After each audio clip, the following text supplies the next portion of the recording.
Hey guys, so recently a woman who was permitted to have an abortion at 27 weeks ended up giving birth to a living baby.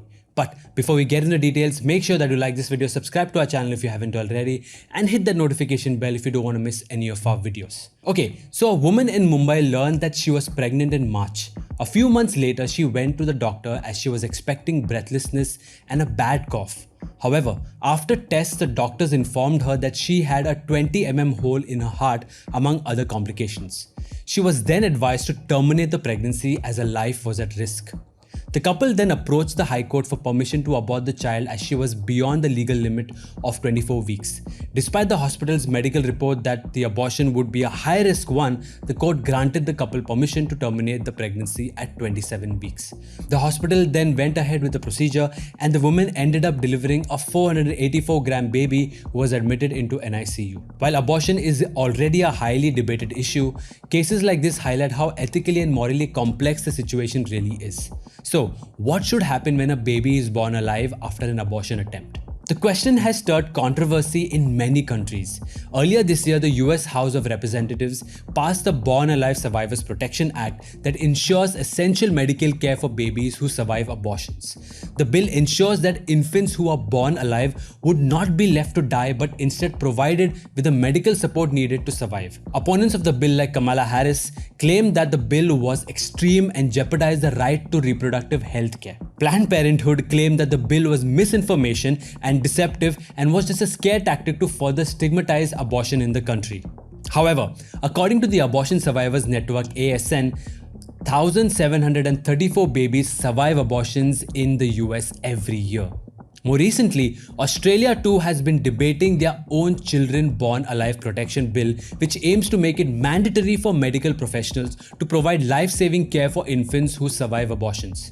Sphere, the pro-abortion women's sexual and reproductive health coalition, called the bill an infringement on the reproductive rights of pregnant women, which may be detrimental to their health and well-being. Other opponents of the bill claim that it was a myth that babies survive abortions and that born-alive babies do not exist. Here's a clip of Australian Senator Alex Antic addressing this in the Senate.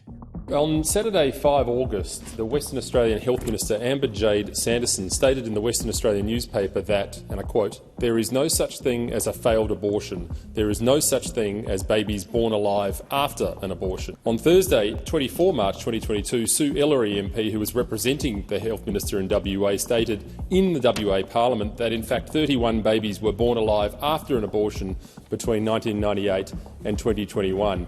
In Queensland and Victoria, there have been 724 babies born alive following a failed abortion between 2010 and 2020. Furthermore, today I've been provided with a statement from a whistleblower midwife in a large Australian hospital. Now, this person wishes to remain anonymous, but states in short as follows. "I think the frequency of the number of babies being born alive is 20%, maybe a little less than that. Sometimes you just have the baby twitching, but it's not necessary that it's alive. Babies who are born more premature are less likely to survive or live for an extended period of time, but some are still born alive. In terms of how long the babies remain alive, every baby is different. Of what I've seen recorded, can be anywhere from 15 minutes, in another case it was an hour. Recently, a 21+6 healthy and normal baby was aborted and lived for 5 hours. The midwife held the baby all night, even as they worked, because the parents didn't want a bar of it.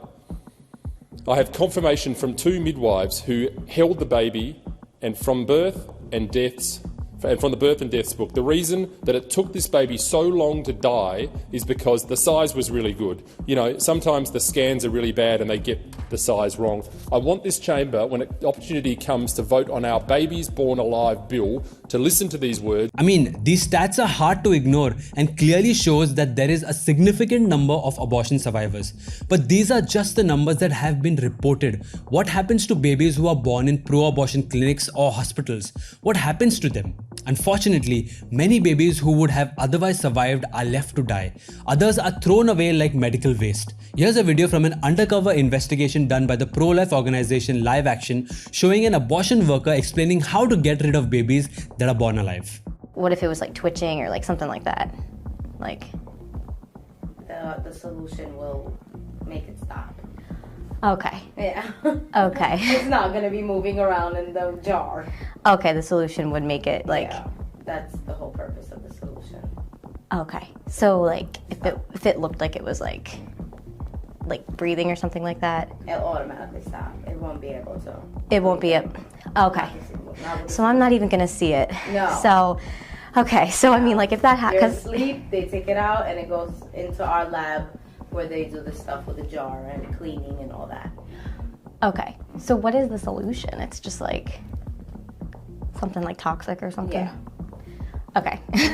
We have to So, do that like- to keep it clean and, you know, because by the time it gets to the lab, it still needs to be freshly, you know, Yeah. so they could weigh it, so it could be proper weight to make sure that everything came out of you.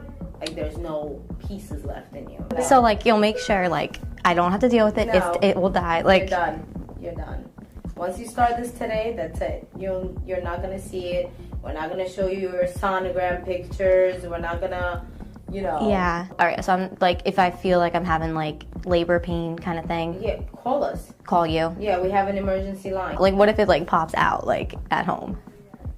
Like If it comes out, yeah. then it comes out. Then Flush it. Just like flush it. Yeah, but you still have to come in. 'Cause We Okay. have to make sure that everything came out. But we never had a situation like that. Because if it's like, what if it's like on the floor? Like, you know what I'm saying? Yeah. Like, what would we do You're with not gonna it? be taking care of it. That's what I'm saying. No. Like, you guys would come and Yes, like, if anything, you know, we'll tell you to put it in a bag or something or in somewhere and bring it to us. And then we have 2-day procedures all the time. you do. It's like pretty common. Like Yeah. even with me, kind of stage. Yeah. Like at this stage, Like every day. whatever happens at home, you know, like don't call the hospital. No. Call us. Okay. Okay? Why? So why not 'Cause call the we- hospital? Like, Because we started it first. The hospital won't take you. They won't touch you either because we started it. So whoever starts it has to finish. This is just sickening. She's advising the woman to flush her baby or put it in a bag so they can kill it later. That's horrible. You would think that if a child is born alive, the normal response would be to care for it like any other baby. However, this is not the case. Here's Furedi, the former head of the UK's largest abortion provider, the British Pregnancy Advisory Service, talking about how such babies should be dealt with. The point of an abortion is to terminate the pregnancy, to end the pregnancy without there being a live birth. So a live birth is not a good result. It really isn't for anybody who's concerned. And typically that situation would be prevented because you would carry out, you would stop the fetal heart before the procedure is carried out. So it's not going to happen. Should it happen, actually what we're legally obliged to do, and you might also say what morally the right thing to do, is to treat, say, I don't know, for some reason the gestation has been wildly misassessed. And of course what you would be doing is treating that baby in a way that is humane, and if it is sufficiently advanced and could be resuscitated and could have a life, that is of course what you would do. Even if you had only moments before been trying to kill the baby? Well, I'm thinking, we're talking hypotheticals here, so I'm putting myself in a hypothetical situation of, say for example, I don't know, something had gone terribly wrong with the scanning process and terribly wrong with the diagnostics, and a woman was having a medical abortion, the fetal heart hadn't been stopped, and she delivered a fetus that turned out to be 32 weeks pregnant. And actually you didn't think it was. Of course you're going to do everything that you can to keep that baby alive. The nurses, the staff are not monsters. Right. You know, of course you would be trying to do that because you would be in a different situation. While it might seem like she supports the idea of taking care of babies that survive abortions, she tries to portray it like an extremely rare, almost impossible hypothetical situation. She says that nurses and doctors at abortion clinics are not monsters because they want to save a child they fail to kill. And she said that a live birth is not a good result, so the baby must be killed at all costs. How can she say that a child outside of the womb has value while one inside at the same age does not? and she said it could only happen if you widely miscalculated the gestation period. How could you mistake a 32-week-old fetus with a 12-week-old one? If a premature baby was born to parents who wanted to have a child, the child would be in the NICU with life-saving medical treatments, with doctors and nurses trying to do everything possible to make sure the baby survives.